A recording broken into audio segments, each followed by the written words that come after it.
Once upon a time, a single mother went to a job interview just to support her son, but the CEO saw something inexplicable in her.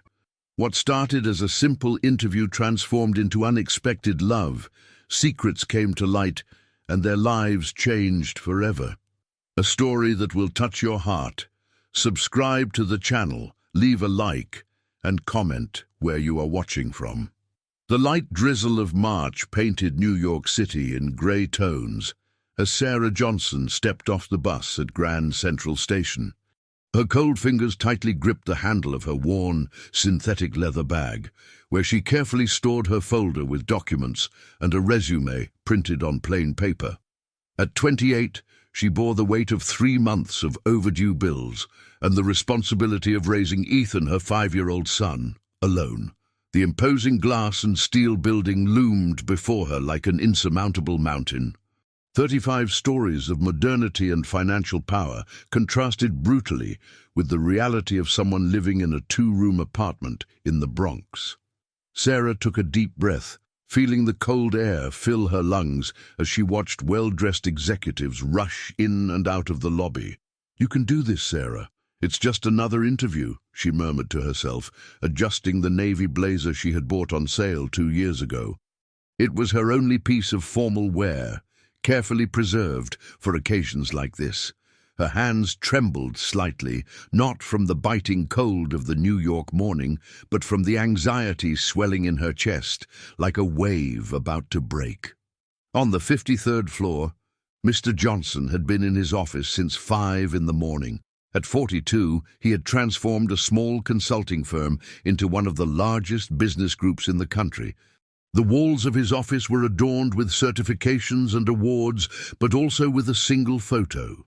He, his late wife Lisa, and their son Peter, taken 3 years earlier on a trip to Aspen. "Mr. Johnson," the voice of Lisa, his secretary for 15 years, echoed through the intercom. "I need to cancel all the interviews for today. My mother had a fall, and I need to take her to the hospital. Mr." Johnson ran a hand through his dark hair, now graying at the temples, a mark of stress and sleepless nights. "Of course, Lisa. Go take care of your mother. The interviews can wait. Actually, sir, there's one candidate already here, Sarah Johnson. She came from very far, and that's fine. Have her come up. I'll conduct this interview myself." Sarah felt her stomach churn as the elevator reached the 53rd floor. The hallway was illuminated by LED lights reflecting off the immaculate marble floor. Abstract paintings adorned the white walls, and the silence was broken only by the sound of her black flats, the only formal shoes she owned.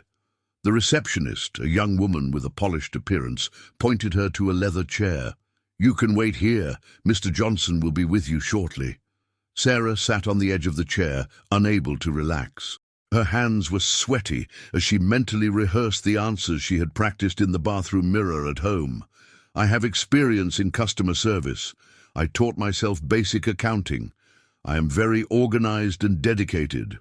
Each phrase sounded inadequate in her mind, too small for such a grand setting. The office door opened, and Mr. Johnson appeared. Tall, broad-shouldered, he wore a dark grey suit that surely cost more than Sarah's rent for 3 months. But it was his gaze that surprised her. Tired, yes, but kind. It wasn't the corporate coldness she had expected to find. "Ms. Johnson, I'm Mr. Johnson. Please, come in." The office was immense, with a panoramic view of New York City that took her breath away. The mahogany desk occupied the center of the room, surrounded by shelves filled with technical books and business trophies. The aroma of strong coffee permeated the air, mixed with a subtle and elegant masculine fragrance. "Please have a seat." Mr. Johnson indicated a chair in front of his desk. "Coffee? Water?" "A coffee would be great, thank you," Sarah replied, surprised by the kindness of his treatment. Mr. Johnson personally served 2 cups of coffee from a state-of-the-art Italian machine. Sarah watched his precise movements, noting that despite his elegance, there was something genuine in his gestures. He wasn't playing the role of a powerful CEO. He simply was who he was. "So, Sarah," Mr. Johnson began, sitting down and opening his folder. "Tell me about yourself. What motivated you to apply for this position?" Sarah took a deep breath, feeling the warm coffee warm her cold hands. "Mr. Johnson, I will be very honest with you. I need this job. I am a single mother with a 5-year-old son, and I have been looking for work for 3 months. Her voice trembled slightly. "I know I don't have the academic background that other candidates may have, but I learned accounting by watching videos on YouTube because I couldn't afford a course." Mr. Johnson stopped writing and looked her directly in the eyes. There was something in that brutal honesty that touched him in an unexpected way. "YouTube? Yes, sir. I spent countless nights studying after my son went to bed. I learned about cash flow, inventory control, Excel spreadsheets. I even did some freelance work for small businesses in my neighborhood." Sarah spoke with growing passion. "I know I may not have a degree, but I have a thirst for learning and a willingness to work hard." The conversation that was supposed to last 15 minutes extended to an hour. Mr. Johnson discovered that Sarah knew New York City like few others. She knew where to find the best street food in the East Side, visited the local farmers market on Sundays with Ethan, and had strong opinions about which bakery was the best in downtown. "And on Sundays, what do you do?" Mr. Johnson asked, genuinely curious. Sarah smiled for the first time during the interview. "We take homemade snacks to Central Park. Ethan loves feeding the squirrels, the ducks at the lake. It's our special program. It costs nothing, but it's worth a lot." Her eyes sparkled. "He always asks when we can go back to the zoo, but for now, the ducks are our free entertainment." Ryan felt something stir in his chest. Ethan, his 8-year-old son, was often immersed in expensive video games and rarely showed the simple joy that Sarah described. "And your son, how is he dealing with the situation?" "Ethan is amazing," Sarah replied with maternal pride. "He understands that we're going through a tough time, but he never loses his smile. Yesterday he told me that when he grows up, he wants to be a businessman like the big buildings, so he can get me a house with a pool." She chuckled softly. "I don't have the heart to tell him that not all businessmen have pools." "And his father?" Sarah's smile instantly vanished. "He left us when Ethan was 2. He said he wasn't ready to be a dad." Her voice hardened. "Since then, it's just been the 2 of us against the world." Ryan recognized that fierce determination. It was the same he had felt at 20 when he decided he would never go without again like he had in his childhood in East Harlem. The difference was that Sarah was fighting not just for herself, but for another human being who depended entirely on her. "Sarah," he finally said, closing his briefcase, "the position is yours." She blinked several times as if she hadn't heard correctly. "Sir? You're hired. You can start on Monday." Tears welled up in Sarah's eyes before she could control them. "Mr. Johnson, I don't know how to thank you." "By working hard," Ryan replied simply, "and by calling me just Ryan." Sarah jumped up in panic, as if the sudden movement could make the offer evaporate. "I'm sorry for the tears. It's just that I haven't heard good news in so long. You don't need to apologize. We all have tough moments." Ryan extended his hand to her. "Welcome to the team, Sarah." When she shook his hand, Ryan felt a subtle electric current run through his arm. It was something inexplicable, a connection that went beyond the professional. Sarah felt it too, but interpreted it as relief for the opportunity she had earned. "Mr. Ryan," she corrected herself, smiling through her tears, "you just changed my life." After Sarah left, Ryan stood by the window watching the hustle and bustle of Fifth Avenue. For the first time in 3 years, he had made a decision based purely on instinct, not spreadsheets or technical analyses. And for the first time in a long time, it felt right. The following Monday, Sarah arrived at the office 45 minutes early. She had woken up at 5 in the morning to drop Ethan off at Mrs. Smith's house, the neighbor who took care of him for a price that fit her tight budget. The nervousness of the first impression made her palms sweat inside the fabric gloves she had bought on Sunday at a department store. "You're going to rock it, Mom," Ethan had said that morning, hugging her legs tightly. "I dreamed you were in a giant office with a bunch of computers." The memory of her son calmed her as she waited in the lobby of the building. Lisa, Ryan's secretary, arrived promptly at 8 o'clock, demonstrating the efficiency that had kept her in the job for so long. "Sarah, it's so good to see you again," Lisa smiled warmly. She was a woman in her 50s, with grey hair always tied up in a neat bun and reading glasses hanging around her neck by a gold chain. "Come on, I'll show you your desk and explain how things work around here." The work environment was even more impressive during business hours. Well-dressed employees moved about with stacks of documents, phones rang constantly, and the air conditioning kept the temperature perfect. Sarah was introduced to a desk in a shared space with other administrative assistants, equipped with a modern computer and a stack of procedure manuals. "Your first project will be organizing the contract files from the last 2 years, Lisa explained, handing her a detailed list. "I know it sounds tedious, but it's essential to understand how the company works. And Sarah," she lowered her voice conspiratorially, "Ryan never hires anyone on a whim. If you're here, it's because he saw something special." Sarah spent the first few weeks immersing herself in the company's processes. She discovered that her self-taught experience with spreadsheets was more valuable than she had imagined. She could identify patterns and inconsistencies that others overlooked. During coffee breaks, she watched Ryan through the glass walls of his office, always on the phone or bent over documents. "He works too much," commented Lucas, a 20-something financial analyst who had become her first friend in the office. "Since his wife passed away, it's like working is the only way for him not to think about the pain." "How did she die?" Sarah asked softly, organizing a stack of contracts. "Car accident. She was coming back from a parent-teacher meeting at their son's school and hit a terrible storm. The car skidded on the FDR drive." Lucas shook his head sadly. "Ryan got home, and she wasn't there. They spent the whole night searching until they got the call from the hospital." Sarah felt her heart tighten. She knew the pain of raising a child alone, but she couldn't imagine losing someone in such a sudden and violent way. That explained the melancholy she sometimes saw in Ryan's eyes, even when he smiled. At the end of April, during an especially busy afternoon, Sarah noticed that Ryan had skipped lunch again. It was the 3rd consecutive day she had seen him eating only a quick snack at his desk. Her caring nature couldn't ignore it.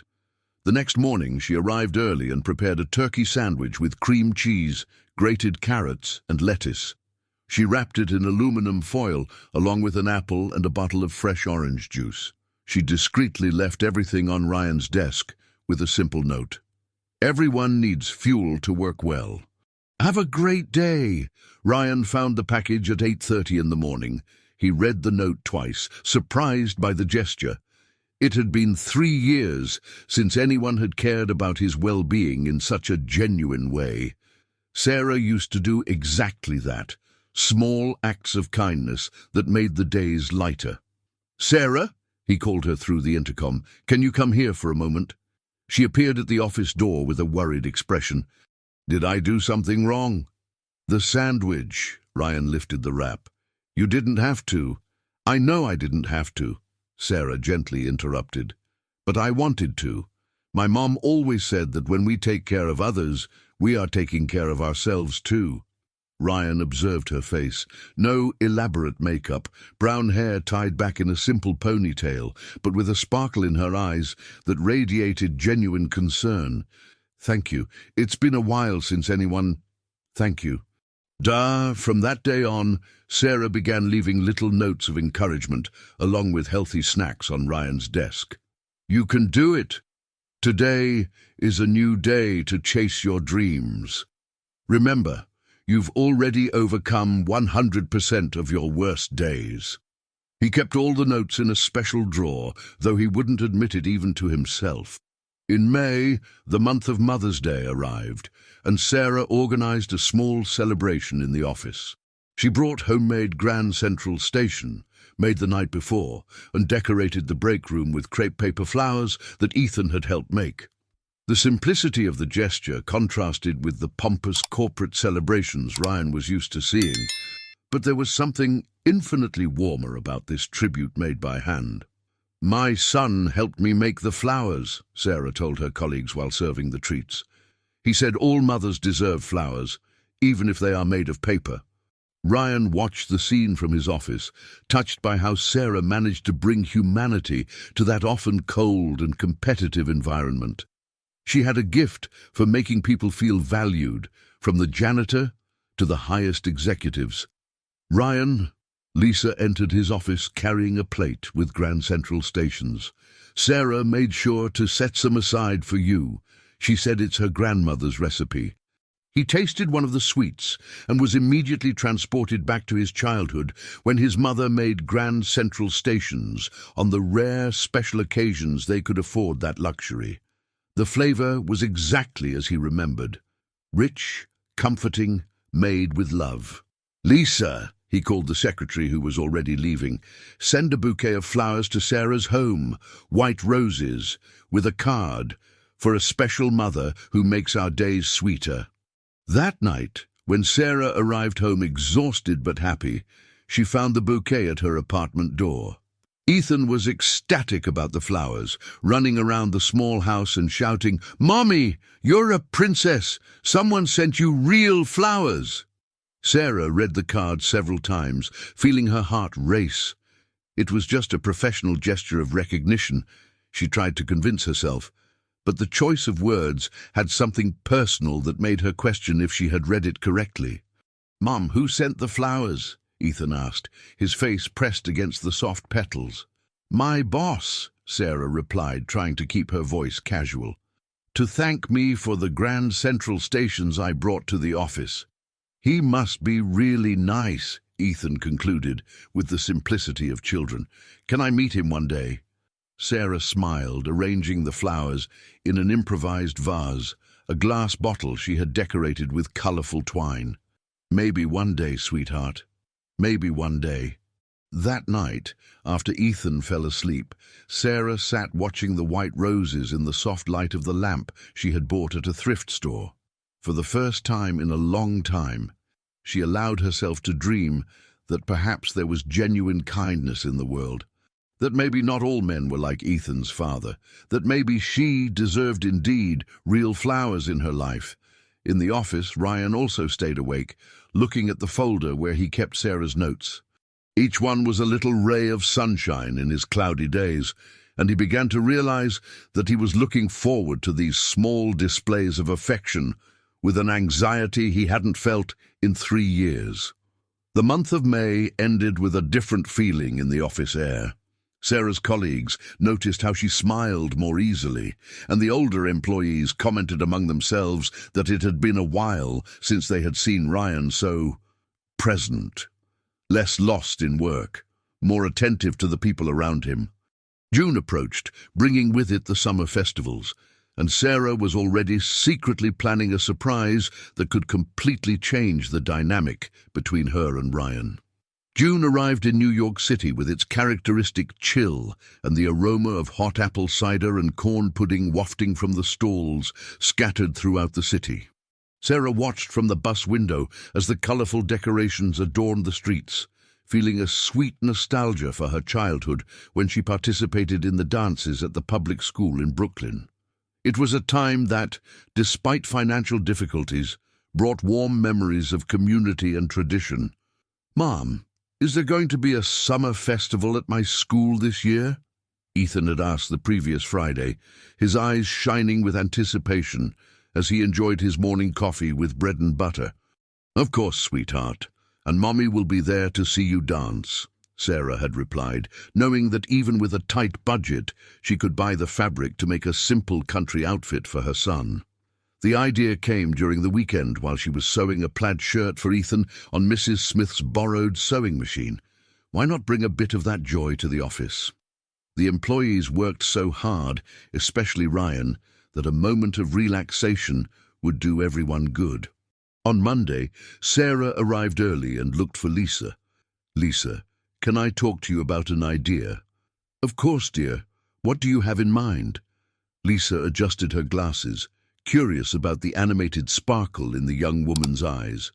"How about we organize a summer festival here at the office? Nothing too elaborate, just a special morning coffee with typical foods and maybe some decorations, to lift everyone's spirits this winter."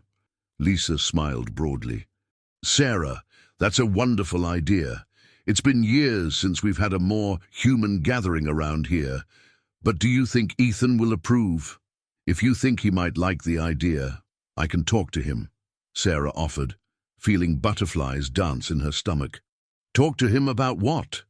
Ethan's deep voice echoed behind them. Both turned around, slightly startled. He was standing at the reception entrance, impeccably dressed in a grey suit, but with a curious and amused expression. "Good morning, Ethan."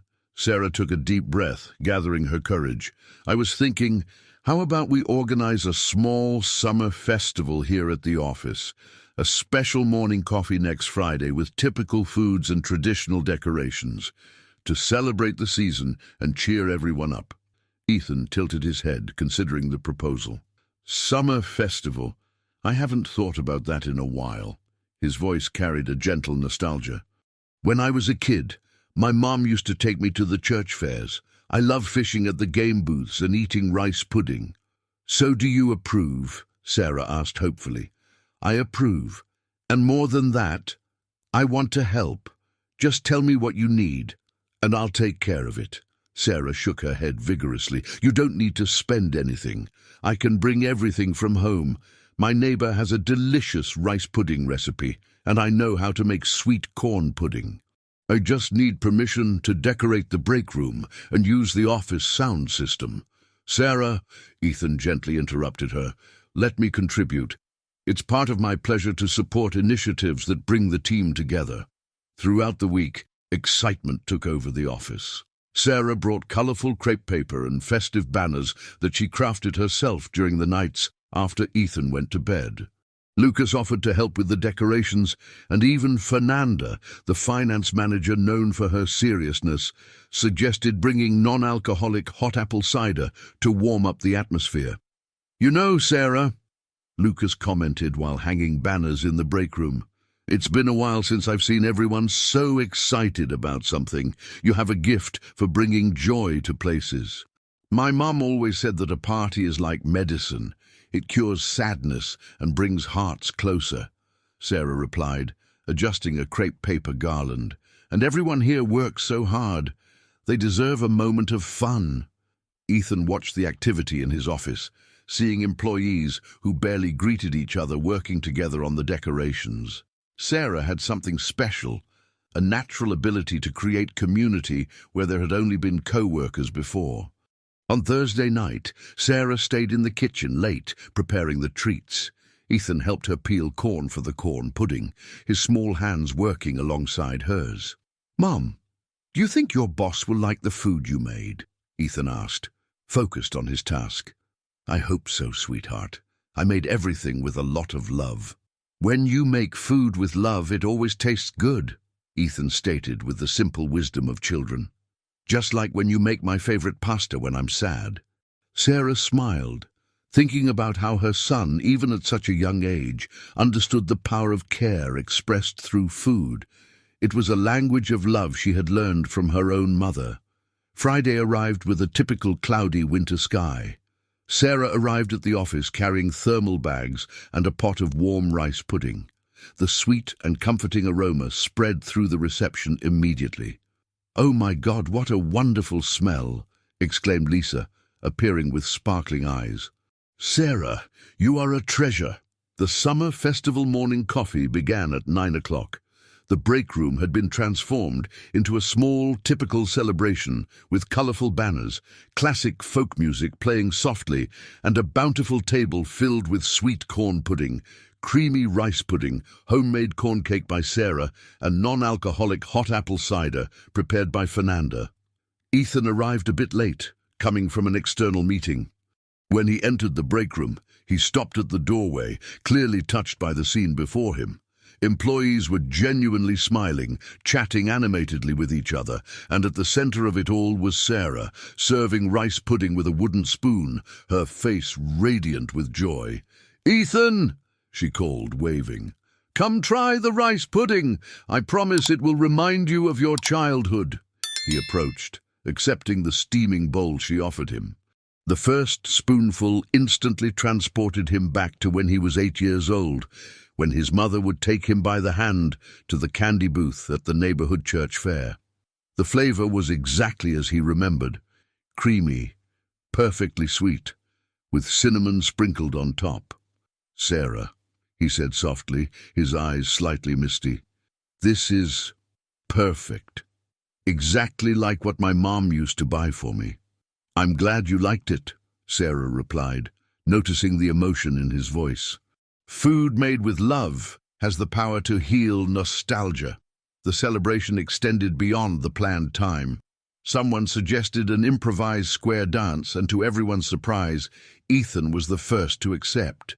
"It's been 20 years since I danced square dance," he laughed, "but some things you never forget." Sarah ended up being his partner in the dance. When he held her hand for the initial greeting of the square dance, both felt an electric current coursing through their arms. The accordion music echoed through the break room as they followed the traditional steps. "Watch out for the snake! It's a lie! Swing your partner!" "You dance well," Ethan whispered during a closer pass in the choreography. "I learned at school." Sarah smiled, feeling her cheeks flush. "I've always loved summer festivals. It's when people set aside their shyness and just have fun." "Maybe I've been too shy for too long," Ethan murmured, more to himself than to her. When the music ended, the employees applauded enthusiastically. Ethan and Sarah remained holding hands. For a few seconds longer than necessary, they looked into each other's eyes with an intensity that did not go unnoticed by the more observant colleagues. "Everyone," Ryan addressed the group, not fully letting go of Sarah's hand. "I want to thank Sarah for reminding us that work can also include moments of joy. This was one of the best mornings I've had in a long time." Throughout the rest of the day, the office maintained a lighter, more relaxed atmosphere. People talked about the summer festival, shared memories of their own childhoods, and there was a palpable sense that something had changed, that they were not just colleagues, but a kind of chosen family. At the end of the workday, Ryan called Sarah into his office.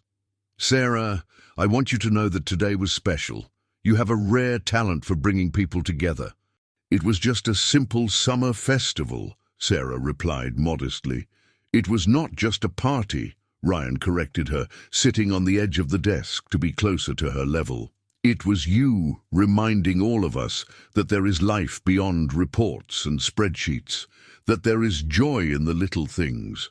Sarah felt her heart race with his proximity and the intensity of his gaze. "I just wanted everyone to feel at home."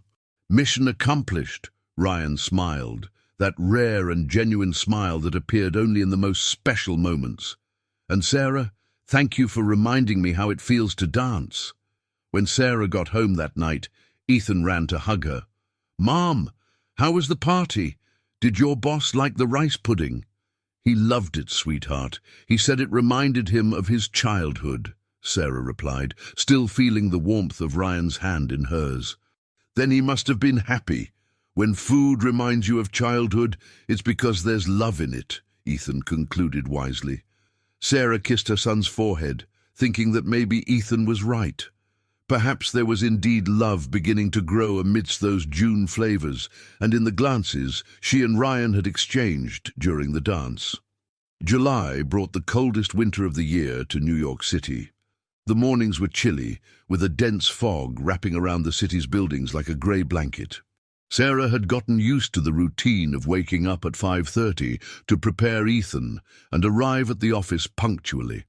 The summer festival had created a warmer atmosphere among the employees, and she noticed that Ryan smiled more often, although he still maintained his professional and reserved demeanor.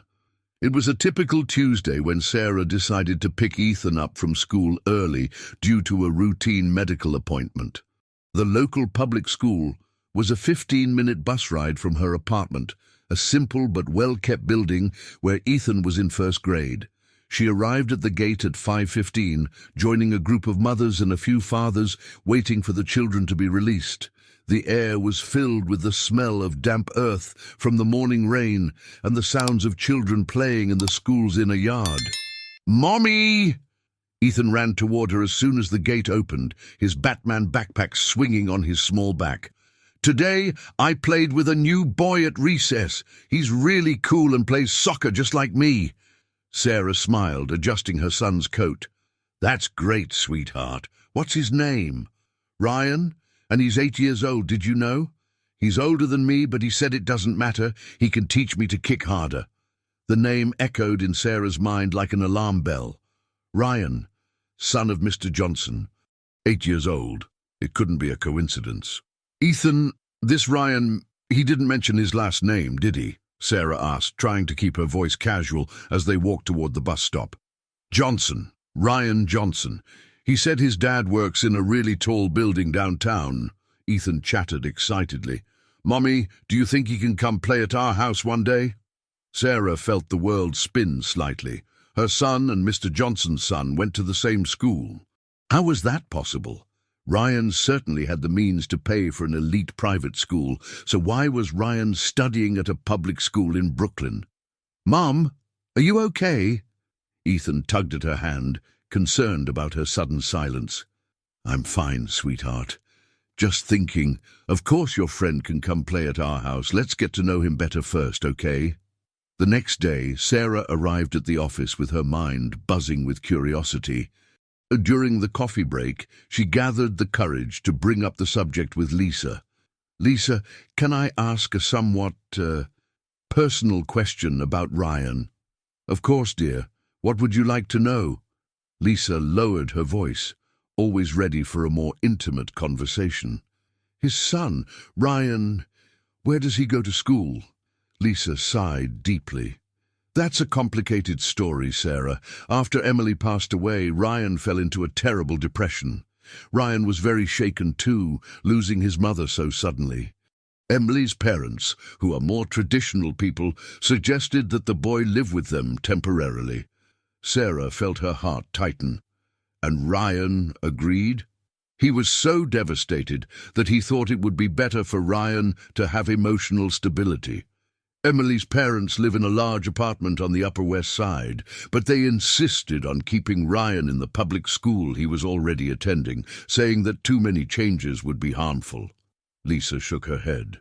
"I think it was also a way to keep the boy connected to Ryan's more humble roots, which they never fully approved of." "And now, does Ryan still live with his grandparents?" "Yes. But Ryan is trying to change that situation. He wants his son back, but the grandparents claim he works too much and doesn't have the emotional structure to care for a child on his own." The secretary sighed again.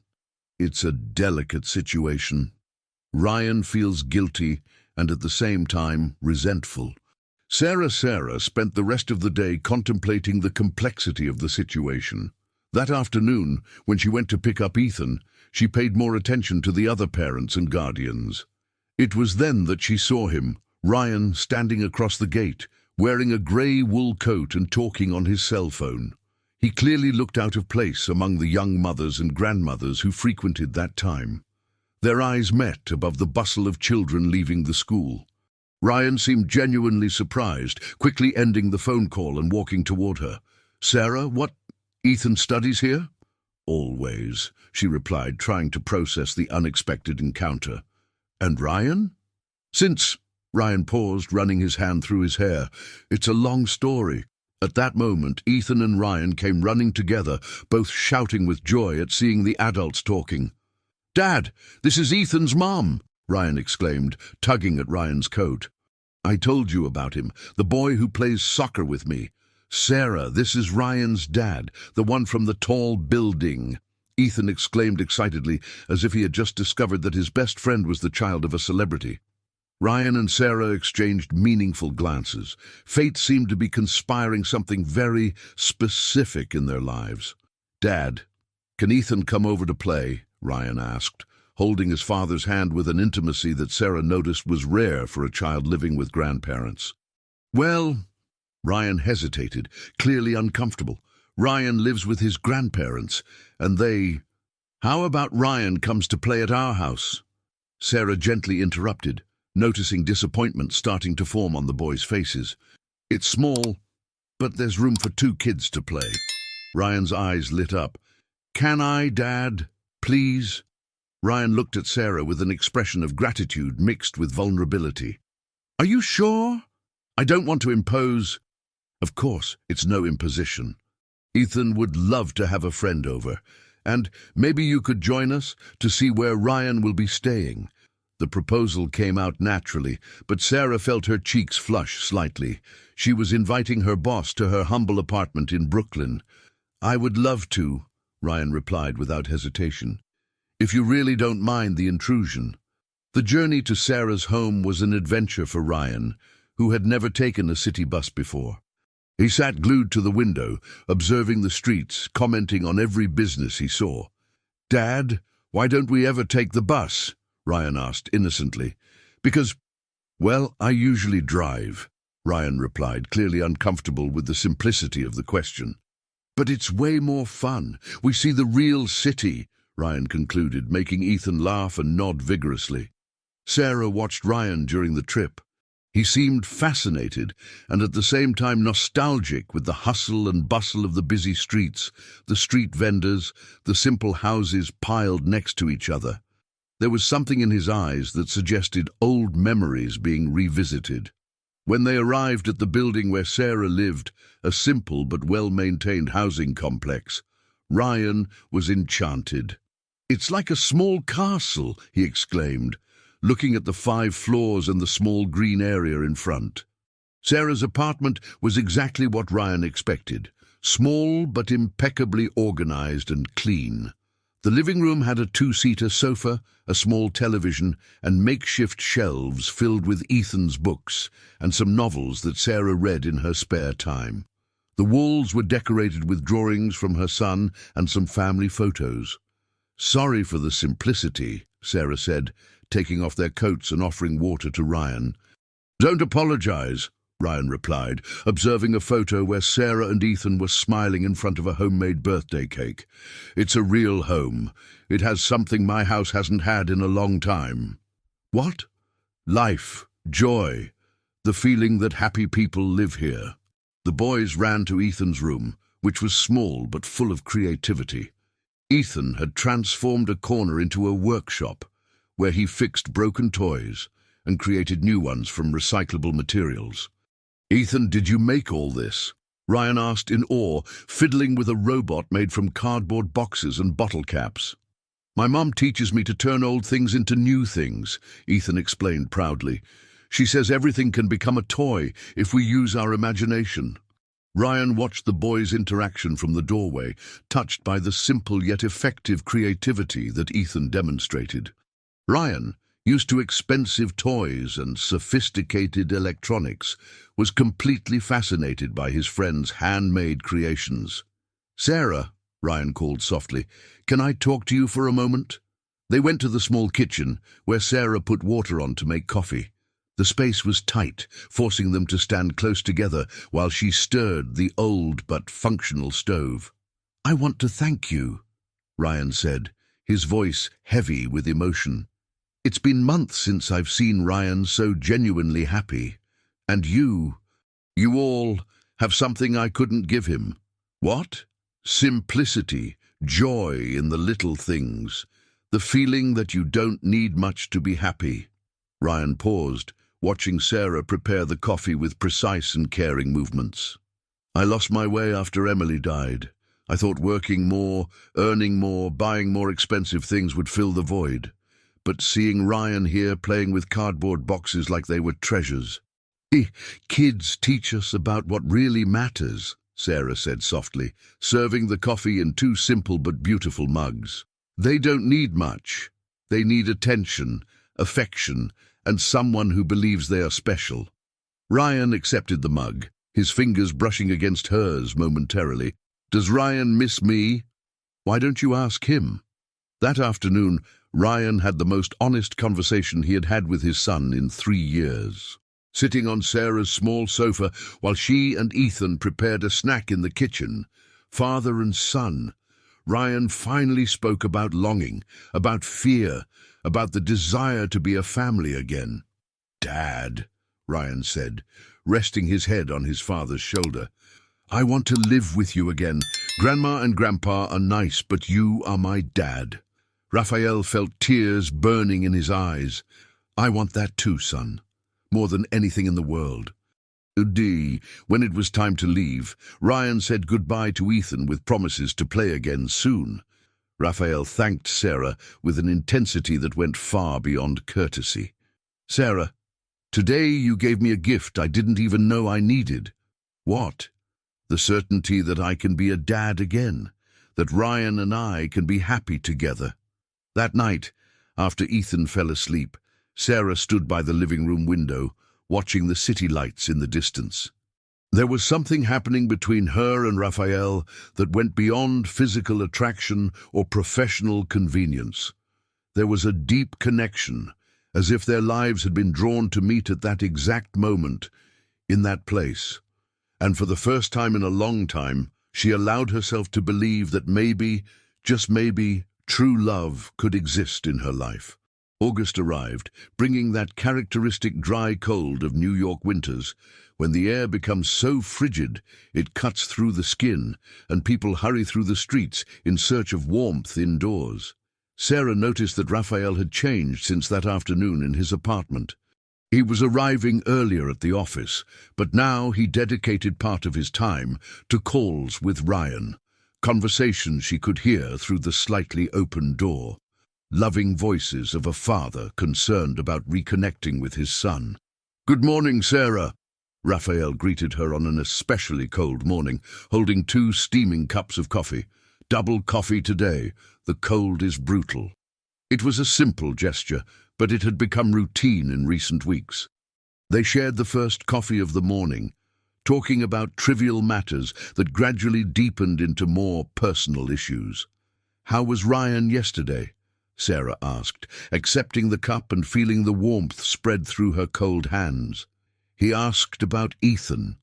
Raphael smiled, a look that had become more frequent.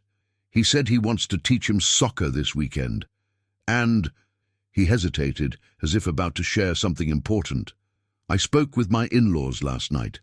Sarah looked up, sensing the tension that had settled in his voice. "How did it go?" "Difficult. They think I'm being impulsive, that Ryan needs stability, and that I work too much to be a present father."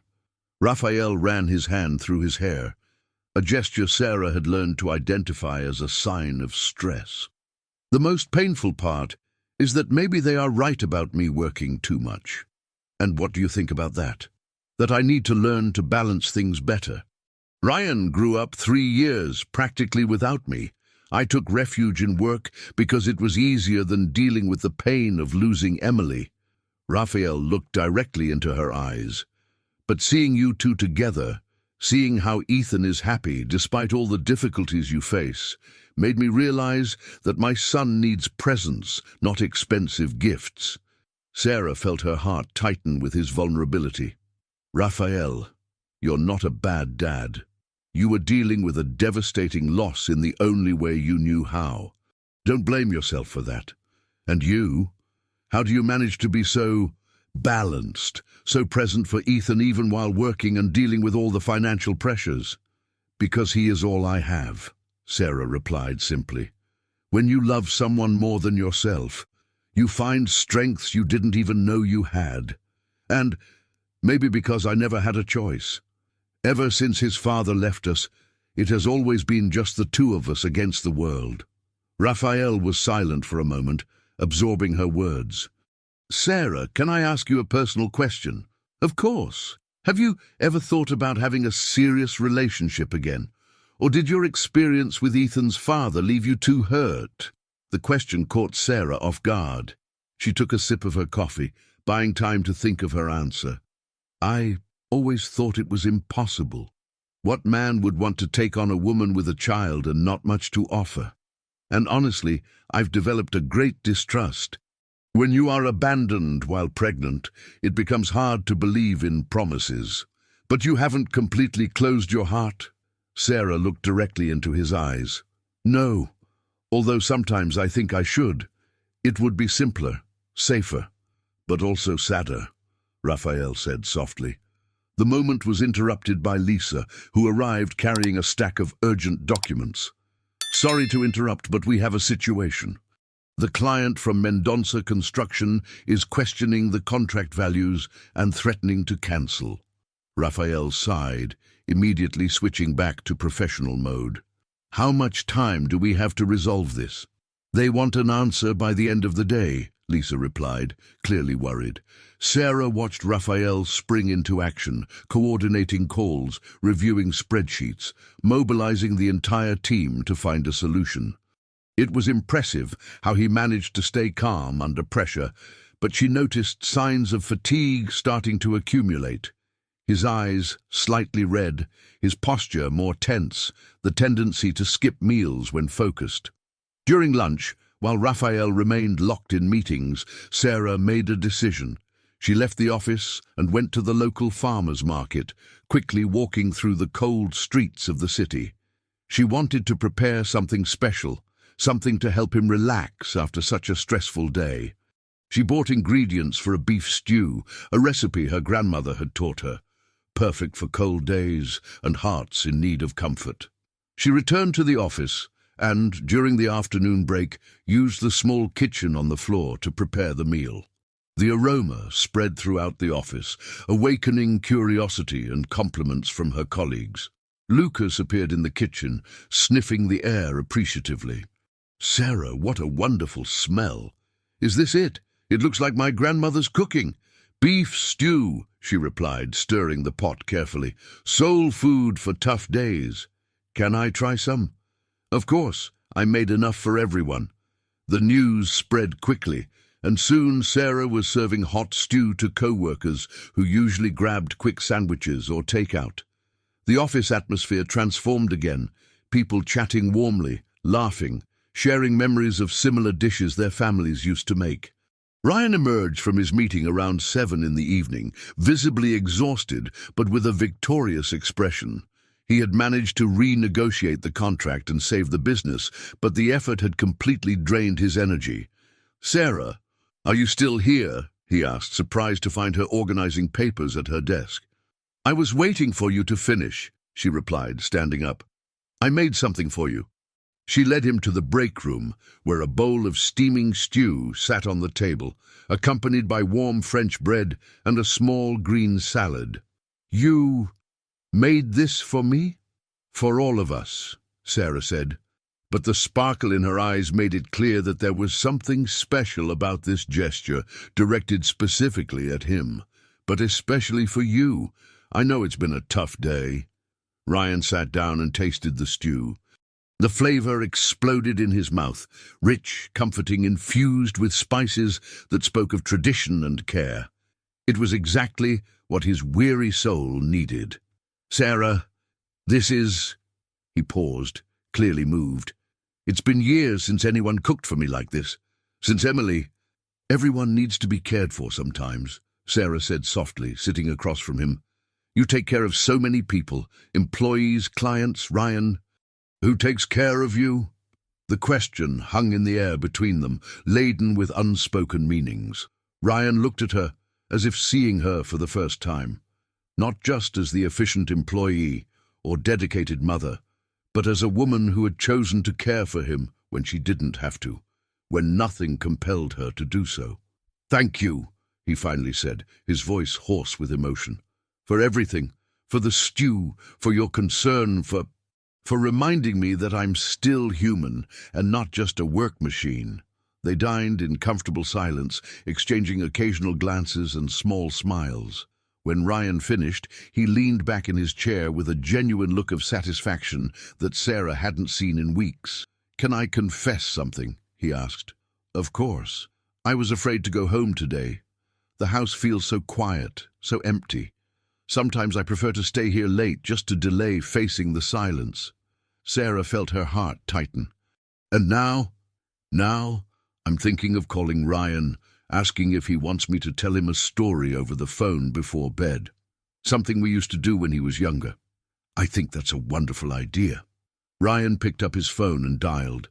Sarah stood up to give him privacy, but he gently held her arm, indicating she could stay. Ryan? Hey, buddy. How was your day? That's great. Listen, would you like me to tell you a story to help you sleep, like we used to do? Awesome. Let me think. How about the story of the boy who turned cardboard boxes into spaceships?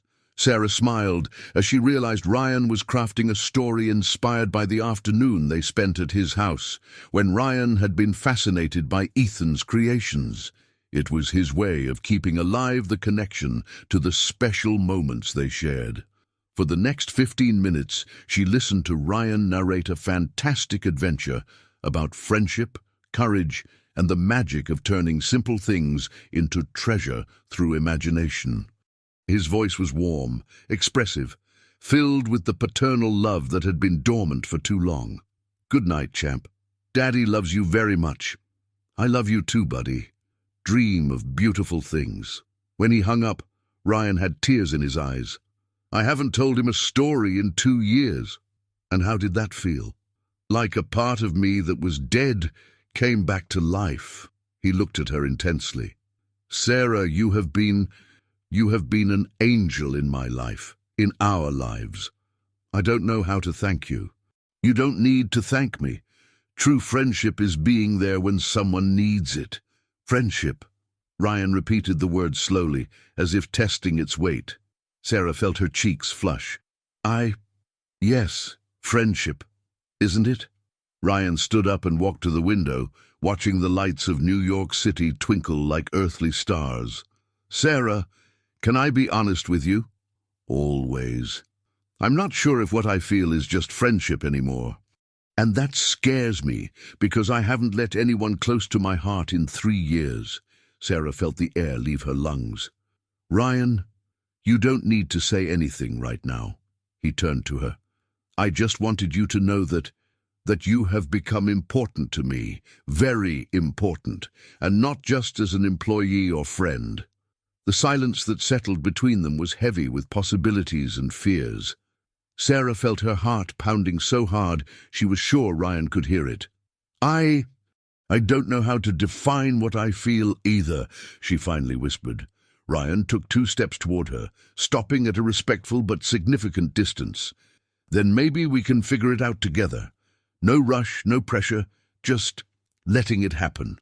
Sarah nodded, unable to find words to express the mix of hope and terror she felt. It was happening. After 5 years of building walls around her heart, something was being born that was bigger than her ability to control. And for the first time, she wasn't afraid of it. September came with the promise of spring, but it also brought the unpredictable rains that characterize the change of seasons in New York City. Sarah watched from the office window as dark clouds gathered over the city, creating a dramatic contrast with the mirrored buildings of Fifth Avenue. There was something in the air that made her restless, as if she sensed that significant changes were on the horizon. In the weeks that followed, she and Ethan had developed a subtle yet significant intimacy. Small gestures became routine. He always set aside the morning newspaper on the horoscope page because he discovered she liked to read it. She left encouraging notes when she noticed he was stressed, and both found excuses to stay longer at the office after hours, talking about topics that ranged from life philosophy to childhood memories. Sarah, Lisa called her one Monday morning, her voice laden with an unusual concern. I need to tell you something. Jessica is back. Sarah looked up from the report she was organizing. Jessica? Ethan's former secretary. She worked here for 5 years before you, until she abruptly left 8 months ago to work for a competing firm. Lisa lowered her voice, glancing around to ensure they weren't being overheard.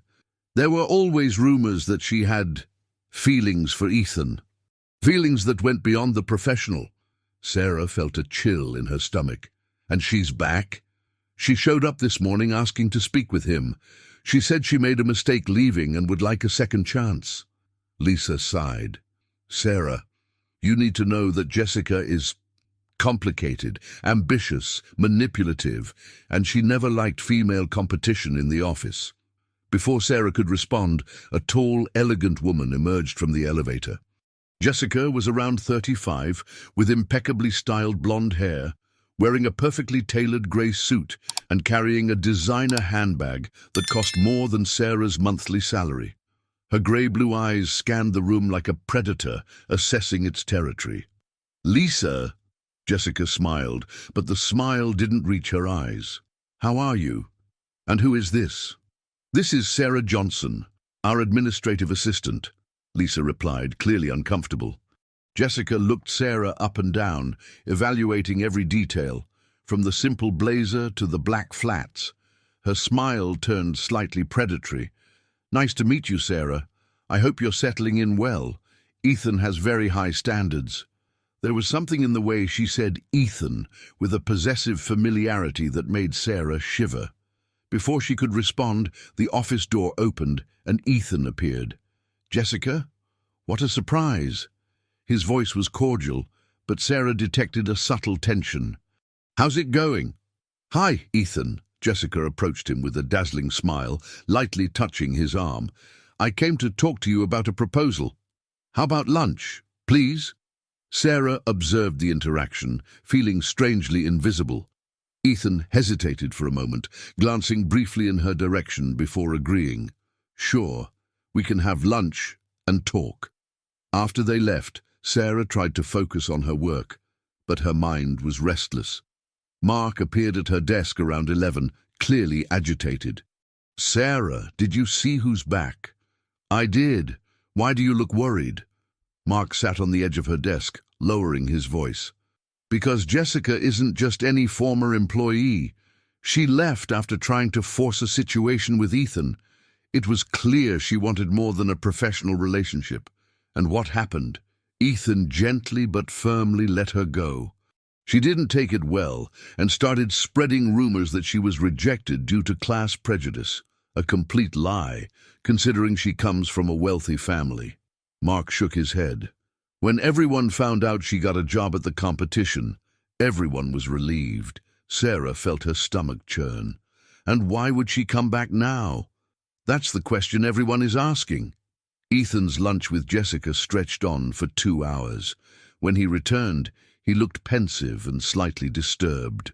Sarah noticed he avoided looking directly at her for the rest of the afternoon, diving into meetings and phone calls as if he were fleeing from something. On Wednesday, Jessica appeared at the office again, this time carrying a folder of documents and acting as if she belonged there. During the coffee break, Sarah overheard her chatting with older employees, reminiscing about the good old days and making subtle comments about how things had changed. "Of course, things have changed," Jessica said to Sarah, the financial manager, while they were having coffee in the break room. "There used to be a certain professional standard. Now it seems anyone can take on responsible positions." Sarah was organizing documents at a nearby table and heard every word. There was no mistaking that the comment was directed at her. "Sarah is very competent," Sarah replied diplomatically. "She has stood out a lot since she arrived." "I'm sure," Jessica smiled coldly. "Although I imagine that certain qualities might be valued more than technical competence, right?" Sarah felt her blood rush to her head. The insinuation was clear and cruel. She abruptly stood up, knocking over some papers in the process, and left the break room without saying a word. Mark found her in the women's restroom a few minutes later, clearly agitated. "Sarah, are you okay?" "Sarah told me what Jessica said." "I'm fine," Sarah lied, trying to control her trembling voice. "No, you're not. And no one believes her nasty insinuations. Everyone knows you were hired on merit." "But what if I wasn't, Mark? What if I was really hired for other reasons?" The question slipped out before Sarah could control it, revealing a deep insecurity she had tried to hide. "Sarah, you can't think like that. Ethan isn't that kind of person, and you know it." But the seed of doubt had been planted. For the rest of the week, Sarah found herself questioning every interaction with Ethan, every gesture of affection, every lingering look. Was her hiring based on physical attraction? Was her competence real or just an illusion fueled by favoritism? On Friday, Jessica appeared at the office wearing a chic red dress and announced that Ethan had called her back for a special consulting position. The news spread quickly, creating a buzz of gossip and speculation. Sarah passed. Sarah had a weekend haunted by dark thoughts. Ethan tried to cheer her up by bringing drawings he had made at school, but she could barely pay attention. On Sunday night, he approached her on the sofa where she was lost in thought. "Mom, are you sad about work?" "A little, sweetheart," Sarah replied, pulling him close. "Did Ryan's dad do something bad?" Ethan's innocent question made Sarah realize how her agitation was affecting her son. "No, Ethan. Sometimes work gets complicated, that's all. Do you want me to draw a rainbow for you? Rainbows always make me happy when I'm sad." Sarah smiled for the first time in days. "I would love a rainbow from you, my love." The following Monday, Sarah arrived at the office determined to keep her head high and focus on her work. She wouldn't let Jessica's insinuations destroy her self-esteem or her relationship with Ethan. But her plans were thwarted when she found an anonymous email in her inbox, clearly originating from someone internal. "Sarah, do you really think you were hired for your competence? Everyone knows the boss has a weakness for needy women. The first poor wife he saved. Now don't fool yourself into thinking you're special. You're just his charity case of the month." Sarah read the email 3 times before she could fully process the venom contained in the words. Her hands trembled as she deleted the message, but the damage was done. Every word had been carefully chosen to cause the maximum amount of pain possible. Throughout the morning, she worked mechanically, avoiding eye contact with Ethan and responding only with monosyllables when he tried to talk. Her mind was buzzing with doubts and humiliation.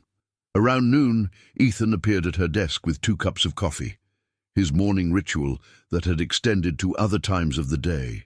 "Sarah, are you okay? You seem distant today." "I'm fine," she replied without looking up from the papers. "Are you sure? Did something happen?" Sarah finally looked at him, and Ethan was alarmed by the sadness he saw in her eyes. "Ethan, can I ask you a question?" "Of course." "Why did you hire me?" The question caught him off guard. "What do you mean? Did you hire me because I was truly the best candidate for the position, or because... for other reasons?" Ethan frowned, clearly confused by the direction of the conversation. "Sarah, you were hired because you demonstrated competence, determination, and intelligence during the interview. Why are you asking this?" "Because someone told me you have a pattern of saving needy women. First your wife, now me." Ethan's expression changed instantly. His eyes narrowed and his jaw tightened. "Who said that?" "It doesn't matter who said it. What matters is if it's true." Ethan sat on the edge of her desk, forcing her to look into his eyes. "Sarah, look at me. Your hiring had nothing to do with charity or saving. You were hired because you impressed me. Your honesty, your determination, your practical intelligence, and everything that happened afterward, our friendship, our connection, that grew naturally. But you have to admit there's a pattern." "What pattern?" Ethan interrupted, his voice starting to show irritation. "My wife wasn't a charity project. I fell in love with her because she was smart, funny, and made me want to be a better person. Just like..." He stopped abruptly. "Just like what?"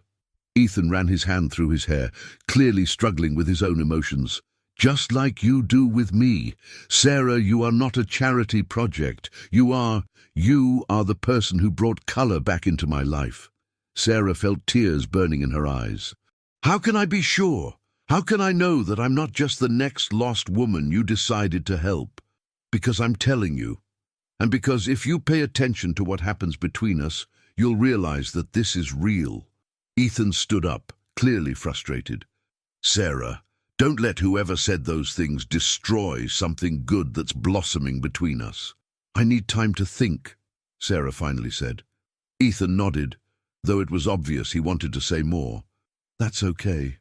But Sarah, don't let other people define who you are or what you're worth. You are so much stronger and more valuable than you realize." After he walked away, Sarah remained at her desk, her heart torn between the desire to believe him and the fear of being naive again. There was so much at stake: her job, her stability, Ethan's future, and now possibly her heart as well. October arrived with that fine, persistent rain that seemed to perfectly reflect Sarah's emotional state. 2 weeks had passed since the painful conversation with Ethan, and a palpable tension hung between them. She maintained professional courtesy, but had erected an invisible barrier that kept them apart from the moments of intimacy they had shared before.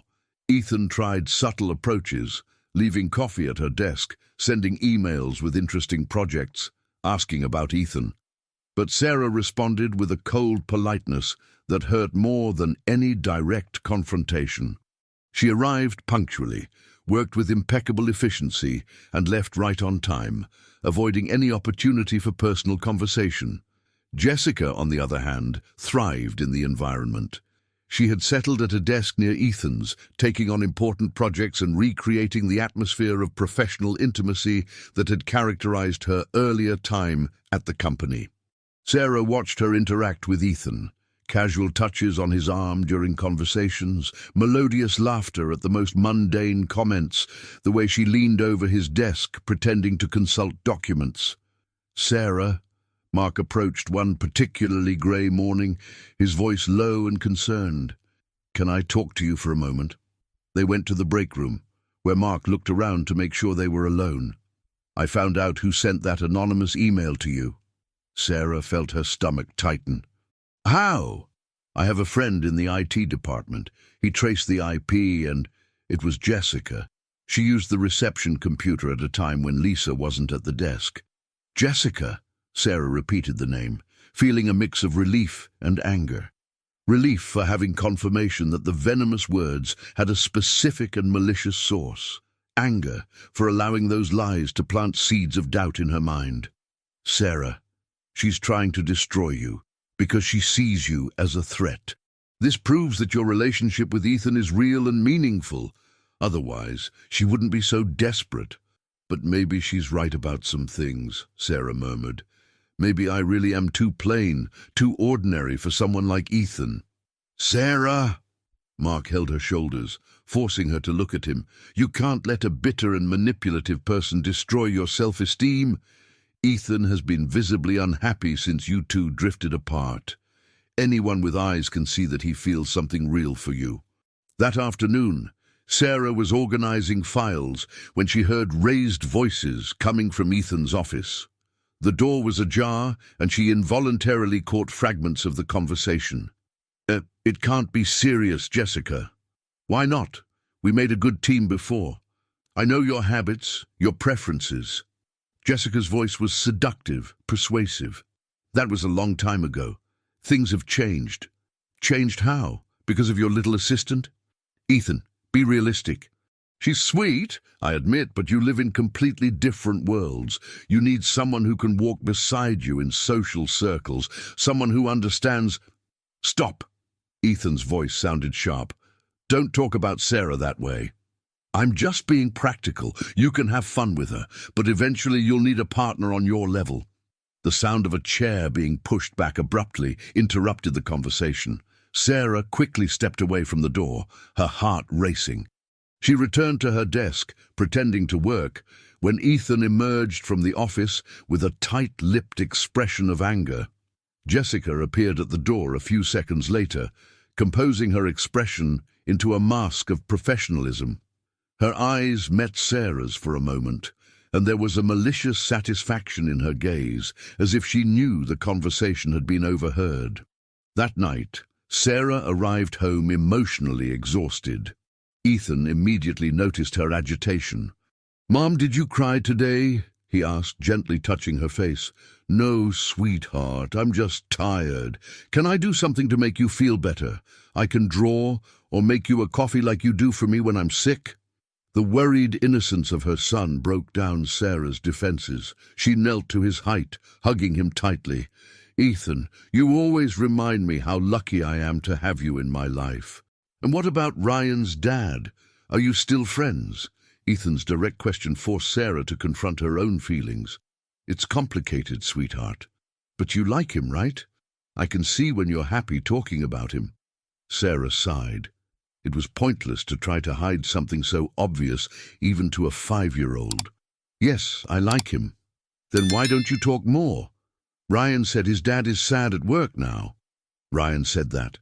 Uh-huh. He said his dad always asks about you, but looks like a sad puppy when he talks about work. Sarah couldn't help but smile at Ethan's innocent description. Sad puppy? Yeah, just like when you get sad and try to hide it from me, but I always find out.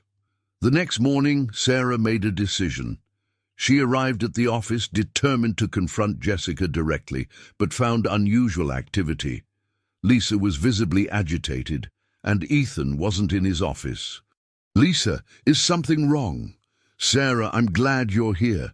We have a serious situation. We've discovered irregularities in the contracts that Jessica was reviewing. The amounts don't match, questionable signatures. Ethan went to an emergency meeting with the auditors. Sarah felt a knot in her stomach. What kind of irregularities? Misappropriation of funds, overpriced contracts with companies that, well, that might not even exist. Lisa lowered her voice. Sarah, I know you have accounting knowledge. Ethan specifically asked for you to help review the documents. For the next 4 hours, Sarah dove into the papers with the concentration of a detective.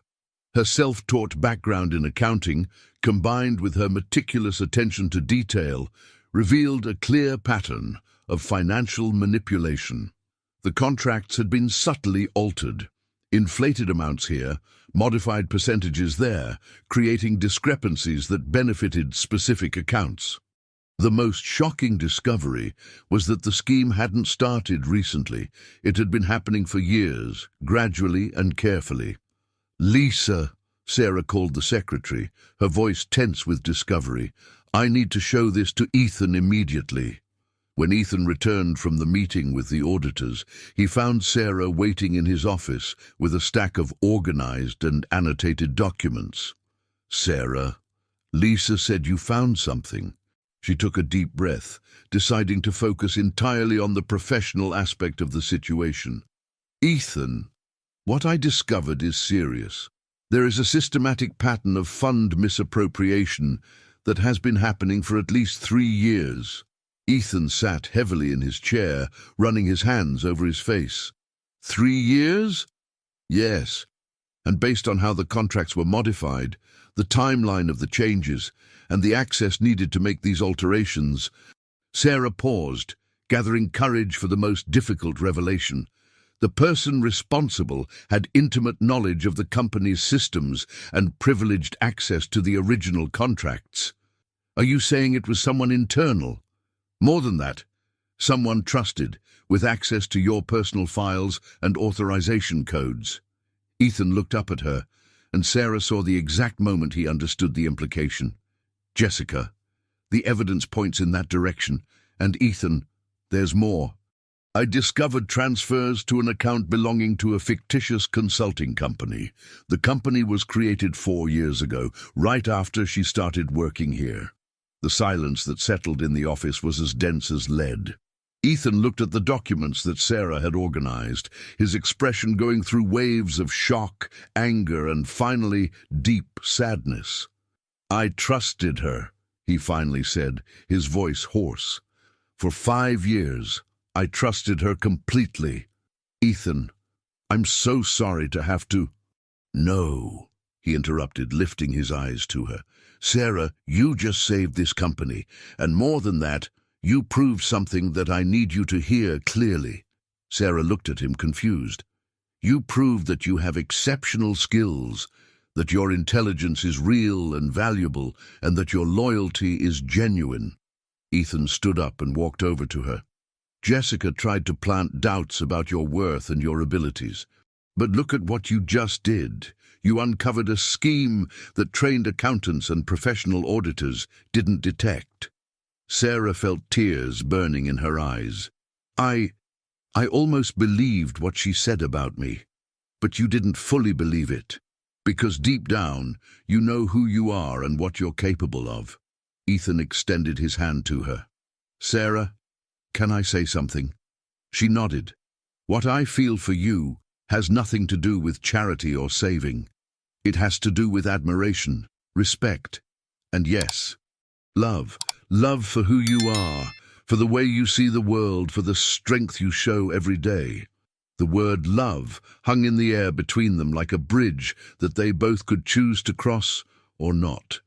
Ethan, you don't need to respond now, he said gently. You just need to know that it's true, and that nothing Jessica or anyone else says can change that. Adine, at that moment, the office door swung open abruptly, and Jessica walked in without knocking, stopping suddenly upon seeing Sarah and Ethan close to each other. Sorry to interrupt, she said, but her expression revealed that she had heard at least part of the conversation. Ethan, we need to talk about... Actually, Jessica, Ethan turned to her, his voice taking on a frosty tone. We're the ones who need to talk. Please have a seat. We have a lot to discuss about contracts, bank transfers, and some very interesting consulting firms.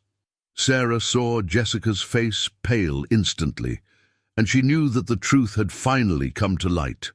The confrontation with Jessica lasted 3 tense hours that left Ethan emotionally drained. Sarah had remained in the office as a witness and technical support, watching the former secretary go from furious denial to bargaining attempts until finally accepting that she had been caught.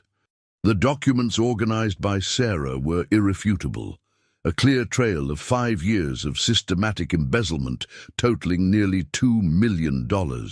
5 years, Jessica, Ethan repeated, his voice heavy with disappointment more than anger. 5 years trusting you, 5 years thinking we were a team. You never valued me as you should have, Jessica shot back, finally showing her true face. You always treated me like just another employee, never recognized that I could be more than that. And that justified stealing from the company? I deserved more. I built this company with you, worked nights and weekends, and you didn't even consider promoting me when you created the board. The most painful revelation came when Jessica, already knowing she was lost, decided to unload all her bitterness. And now you're deluding yourself with a woman who barely finished high school? At least with me, you would have a partner worthy of you.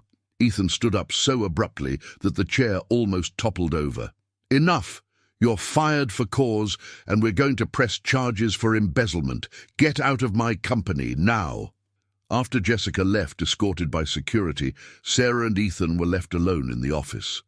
The silence was heavy, laden with everything that had been revealed in the last few hours.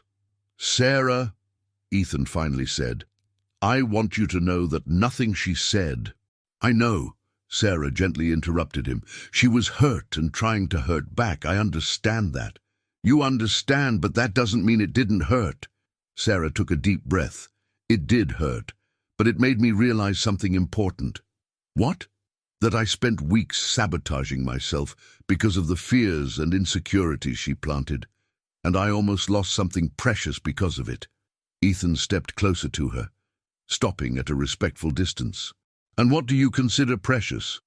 You, Sarah simply said. Us. What we were building together. Ethan's eyes filled with emotion. Sarah, let me finish, she requested, gathering her courage. I was afraid of not being enough for you, of not belonging to your world. But I realized I was looking at everything wrong. It's not about different worlds. It's about 2 people who complete each other. Do you really believe that? I do. And I believe that you see me for who I really am, not for what I lack or what I have too much of. Ethan took another step toward her. And what are you, Sarah? I am a strong, intelligent woman who loves deeply and fights for those she loves. I am a mother. I am a competent professional and... She paused, looking directly into his eyes. I am a woman who has fallen in love with an extraordinary man. Sarah. And that man... she continued, is also a father, also has scars, is also trying to balance work and personal life, and also deserves to be loved for who he is, not for what he possesses. Ethan closed the distance between them, taking her hands in his. Are you sure? Because once we cross this line, I won't be able to go back. I have already fallen in love with you, Sarah. Completely. I have too, she whispered. The kiss was inevitable, soft, yet intense at the same time. Years of loneliness, fears, and defenses dissolved in that moment. When they parted, both had tears in their eyes. And now, Sarah asked, now we take it slow, building something solid, getting to know each other's families better, integrating our lives naturally. And work? People will talk. Let them talk, Ethan smiled. After today, I think. Everyone knows you are here on your own merit. That night, Sarah came home with a sense of lightness she hadn't felt in months. Ethan immediately noticed the change. Mom, you seem different today, more radiant. Sarah laughed, hugging her son. I had a special day at work. Is Ryan's dad no longer sad? No, sweetheart. He's not sad anymore. Yay.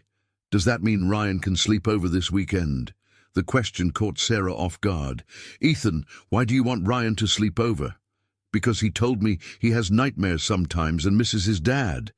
Here he would be closer to his dad, and I can help him when he has a nightmare, just like you do with me.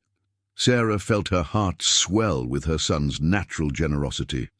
I'll talk to Ethan about it, okay? The next morning, Sarah arrived at the office to find a completely different atmosphere. The news of Jessica's departure had spread, but so had the details of how Sarah had uncovered the fraudulent scheme. Employees who barely acknowledged her before now looked at her with genuine respect. Sarah, the finance manager, approached during the coffee break. I want to thank you personally. If you hadn't discovered what Jessica was doing, we all could have lost our jobs. I just did my job, Sarah replied modestly. No, you did much more than that. And I want you to know that if you need anything, you can count on me.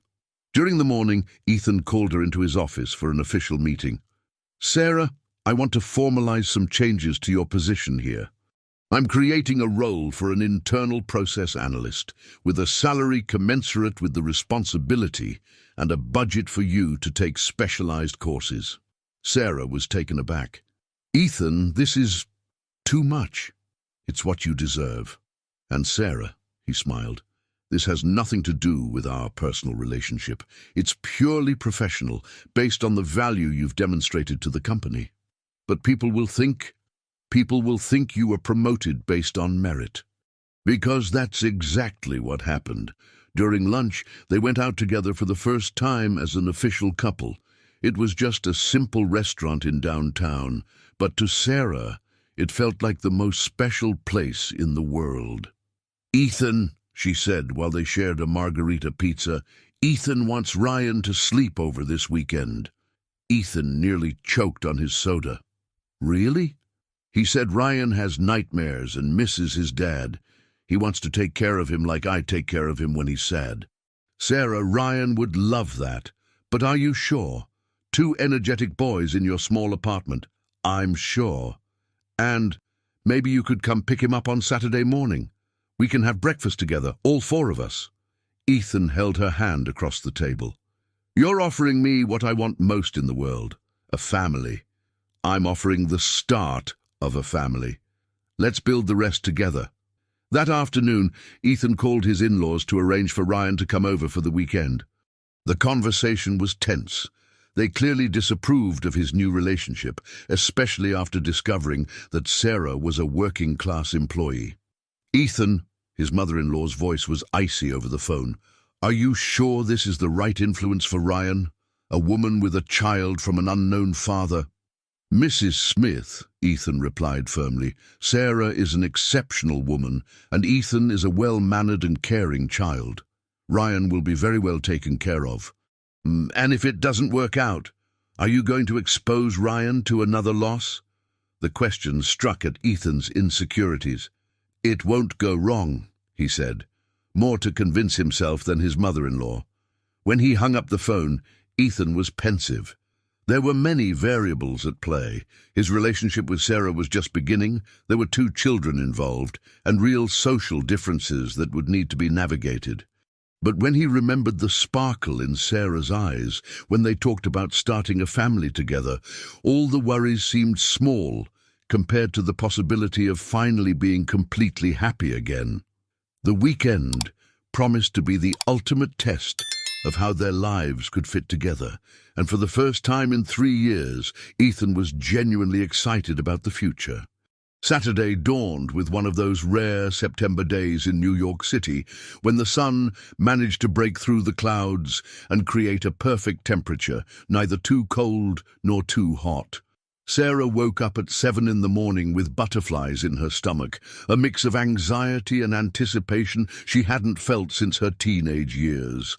Ethan had woken up even earlier, too excited to sleep, and was organizing his toys to show to Ryan. "Mom, do you think Ryan will like my cardboard robot?" Ethan asked for the 10th time, carefully adjusting his creation on the makeshift shelf.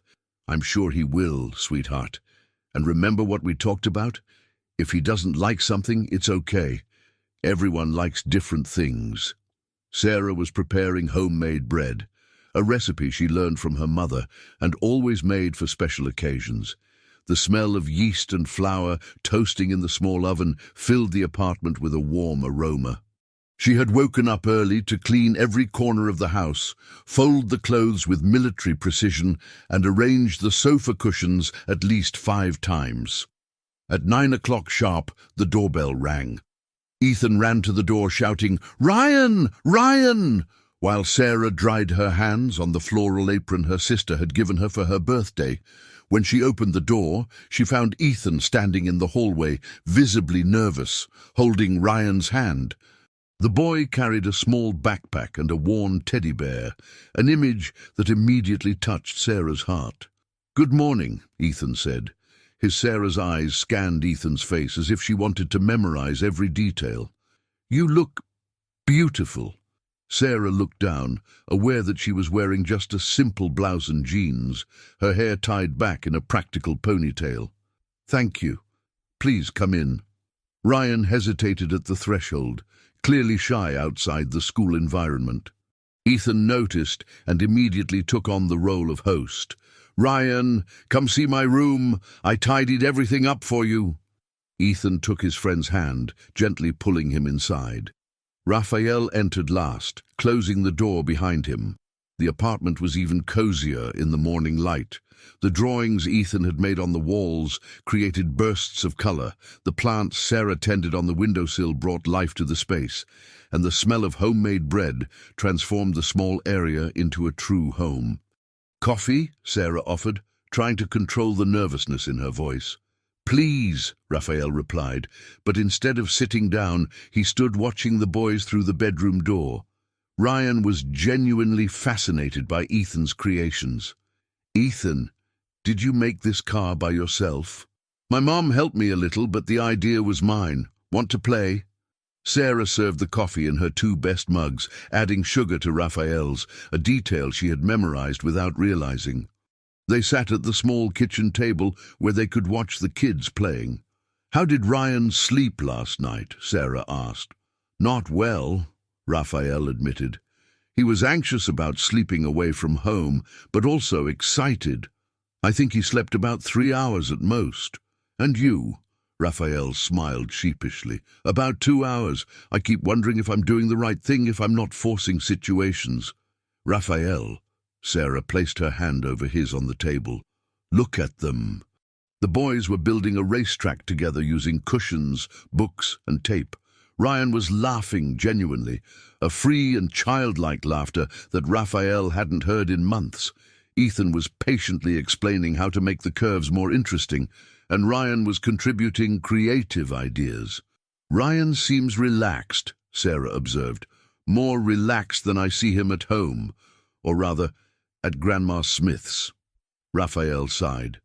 "Mrs. Smith called 3 times yesterday asking if I was sure about today." And are you?" Raphael looked directly into her eyes. I am. For the first time in a long time, I'm absolutely sure about something. They spent the whole morning together, the four of them. They went to the playground in the housing complex, where Ryan discovered the joy of playing on public equipment he had never experienced. Ethan taught him how to use the seesaw and the tallest slide, while Raphael and Sarah sat on a nearby bench, talking and watching. "It's strange," Raphael commented, "watching Ryan help a smaller child climb onto the seesaw. He's more generous today. At home, he's more reserved, more careful." "Children reflect their surroundings," Sarah said softly. "When they feel safe and accepted, they show their best selves. And me? How am I doing on the safe environment test?" Sarah smiled, gently leaning her shoulder against his. "You're doing great. Just look." Ethan had proposed a superhero game where Ryan would be Superman and he would be Batman. Ryan eagerly accepted, and soon the two were running around the playground, saving other kids from imaginary villains. The improvised fantasy had transformed a shy boy into a confident and playful child. At lunchtime, they returned to the apartment.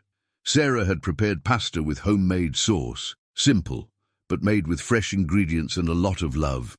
Ryan ate 2 servings, praising every bite. "Aunt Sarah, this is the best pasta I've ever had," Ryan declared, naturally using the aunt that Ethan had suggested. "Better than Grandma Smith's?" Raphael asked playfully. Ryan hesitated, clearly torn between family loyalty and honesty. "It's different," he said diplomatically, making the adults laugh. After lunch, while the kids watched a cartoon in the living room, Raphael helped Sarah wash the dishes in the small kitchen. The space forced them to stay close, their arms brushing against each other as he rinsed the plates she washed. "Sarah," he said quietly, "can I tell you something?" "Of course. Last night, Ryan asked me if you were going to be his new mom." Sarah almost dropped the plate she was holding. "What did you say?" "I said it was too early to know, but that you were a very special person and that he could really like you." "And what did he say?" "That he already liked you. And that Ethan was lucky to have a mom who knew how to make delicious food and who didn't get mad when he made a mess with his toys." Sarah felt tears welling up in her eyes. "He said that. He did.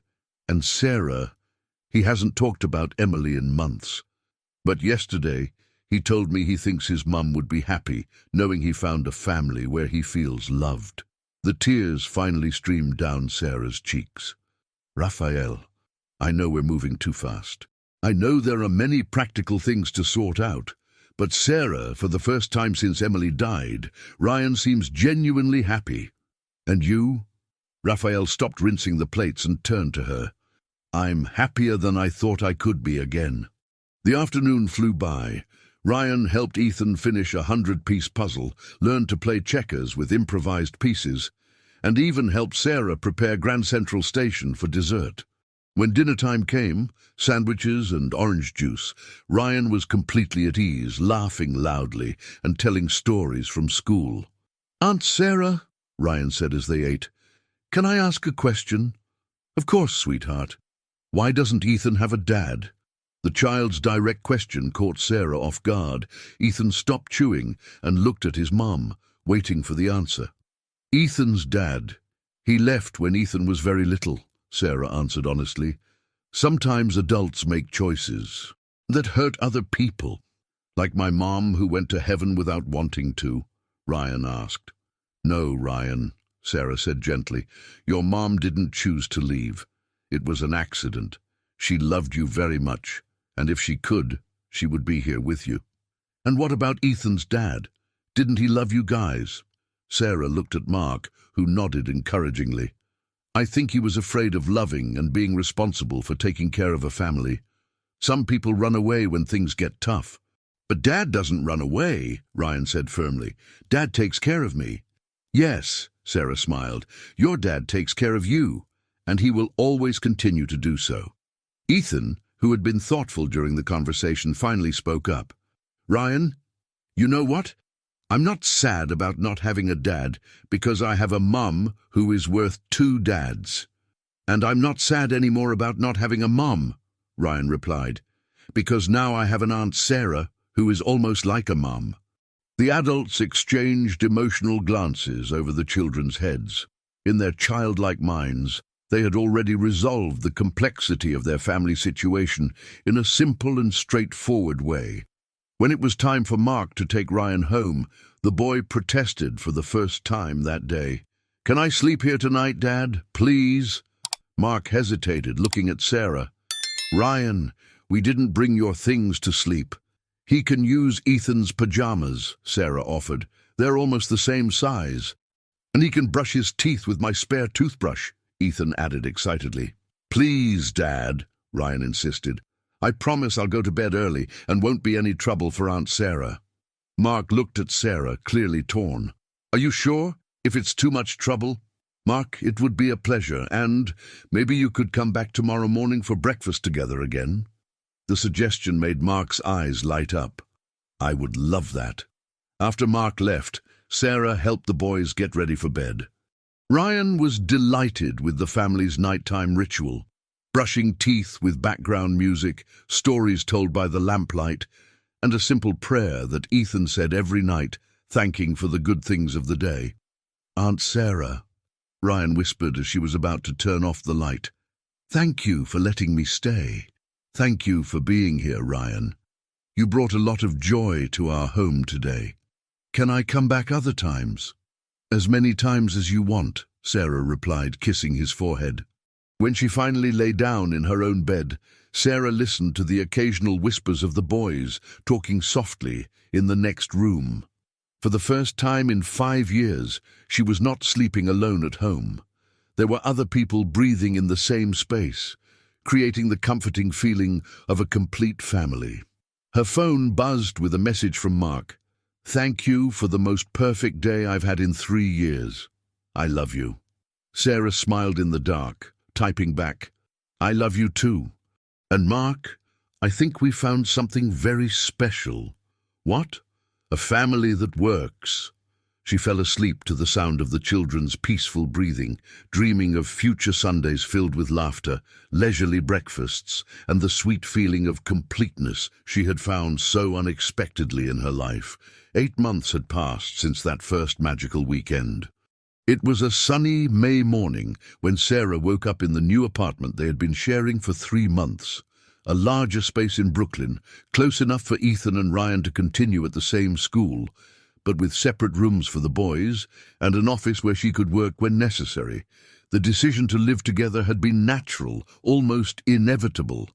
Ryan spent 4 days a week with them, returning to his grandparents only on Wednesdays and Sundays, an arrangement that took months of delicate negotiation and psychological mediation, but finally worked for everyone. Mark's in-laws had reluctantly accepted that he was building a new family, especially after seeing how Ryan had flourished emotionally in recent months.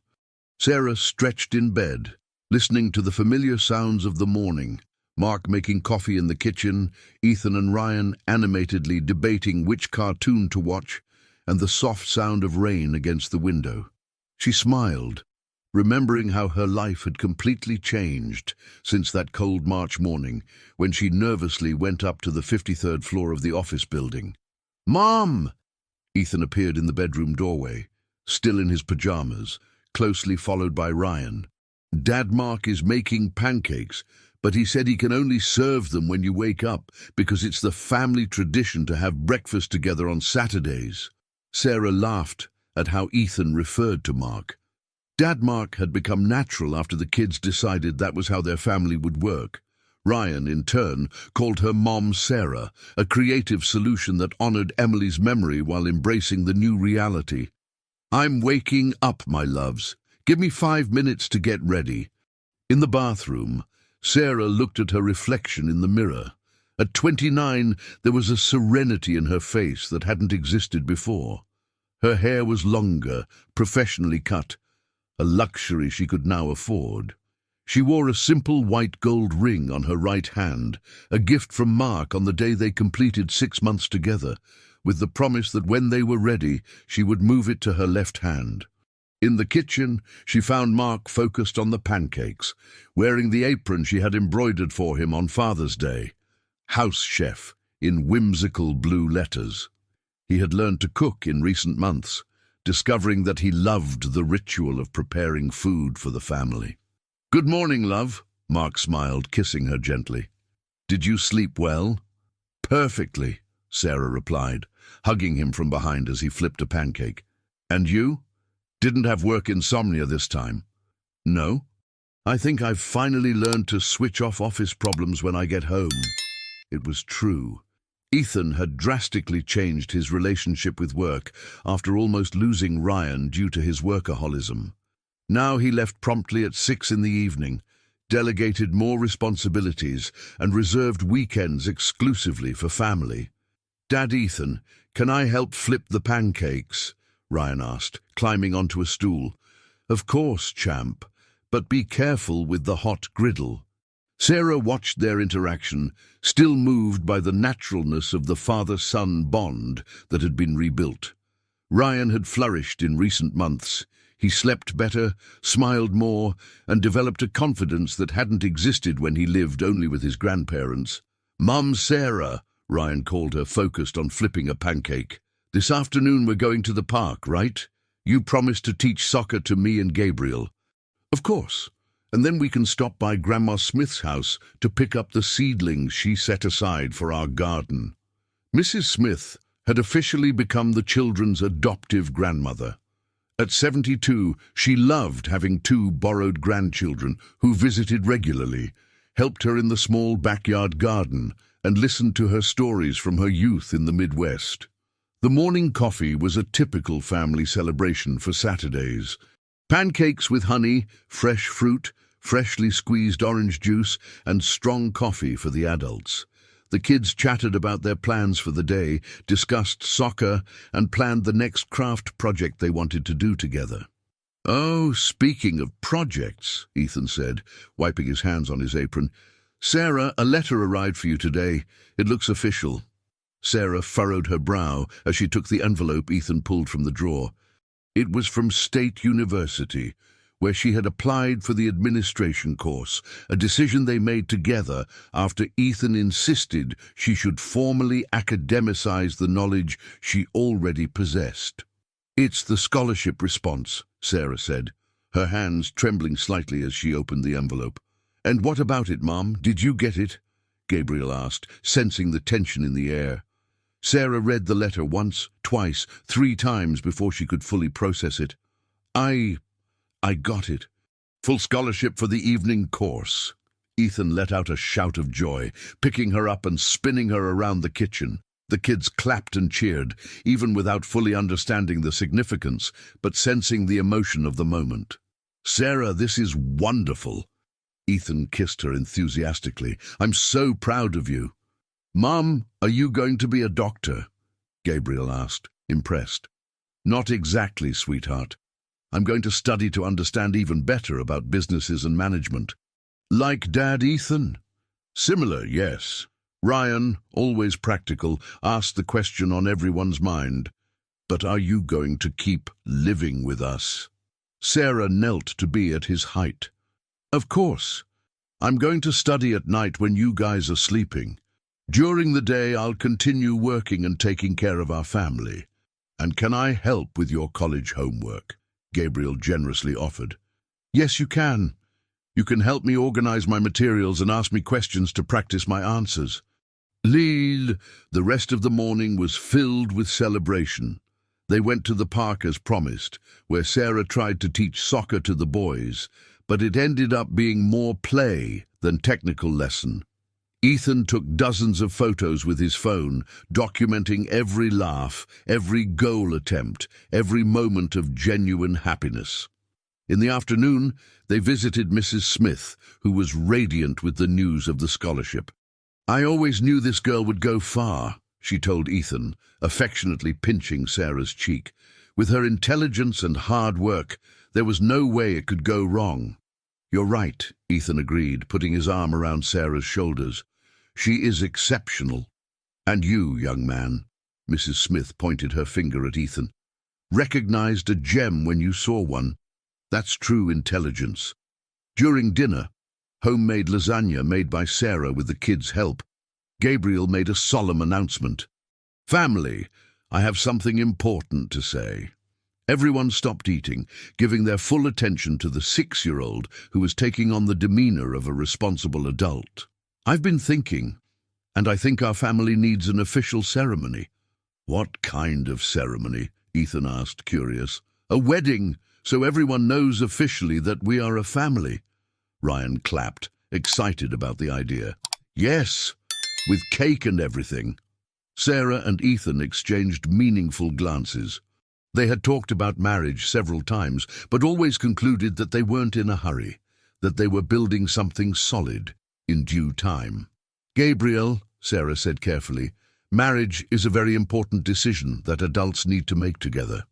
But you already made the decision to be a family, Ryan argued, with irrefutable child logic. Now it's just about having the party so everyone knows. Ethan laughed, shaking his head. You know what? I think the kids are right. Sarah looked at him in surprise. Ethan, Sarah!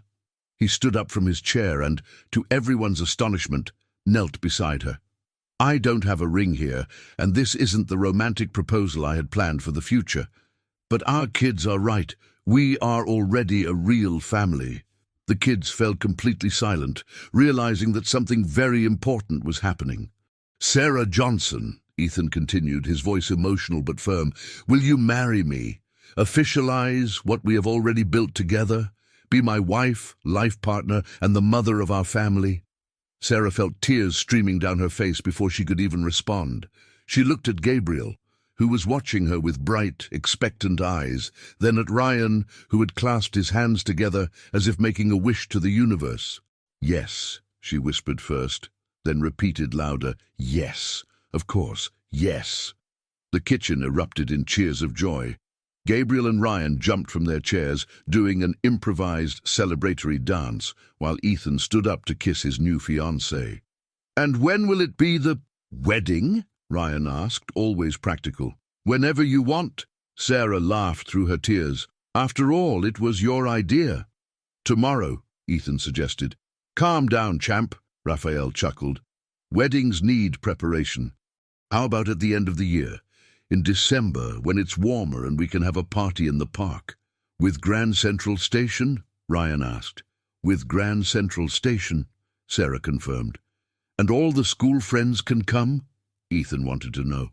All the school friends, Raphael assured. And will Grandma Smith be the official grandma for both of you? Ryan asked. Of course, Sarah smiled. She's already our grandma at heart. That night, after the kids fell asleep, still excitedly talking about dresses, decorations, and wedding cake, Sarah and Raphael stood on the balcony of their apartment, looking at the city lights. Are you sure? Sarah asked, nestled in his arms. Wasn't it just the excitement of the moment? Sarah, I'm absolutely sure. The only thing that changed was the timing. I was going to wait a few more months to make sure everything was right with the kids, with our adjustment. And now you're sure? Now I know that if we wait until we're sure of everything, we'll wait forever. We already have what matters: love, respect, companionship, and 2 kids who chose us as family. Sarah gently kissed his neck.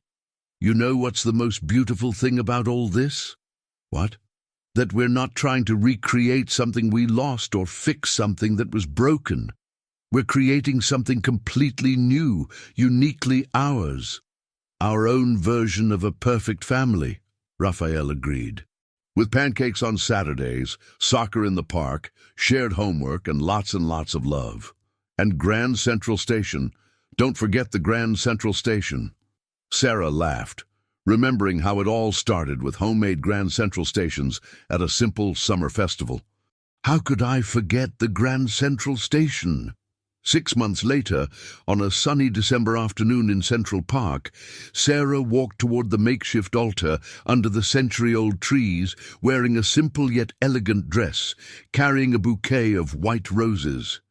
Ethan and Ryan accompanied her, one on each side, dressed in little suits and huge smiles. Raphael waited for her wearing the grey suit she liked best, with tears of happiness in his eyes. Next to him were Grandma Smith, officially and proudly promoted to the family grandma, and Lisa, who had become not just a secretary, but a dear friend. The ceremony was officiated by a justice of the peace, but the most important words were the ones they wrote themselves. Sarah promised to continue being the mother that Ryan chose and the partner that Raphael deserved. Raphael promised to honor Sarah's strength and be the father that Ethan had always dreamed of having. Ethan and Ryan exchanged promise rings as well, small silver rings symbolizing their commitment to be heart brothers forever.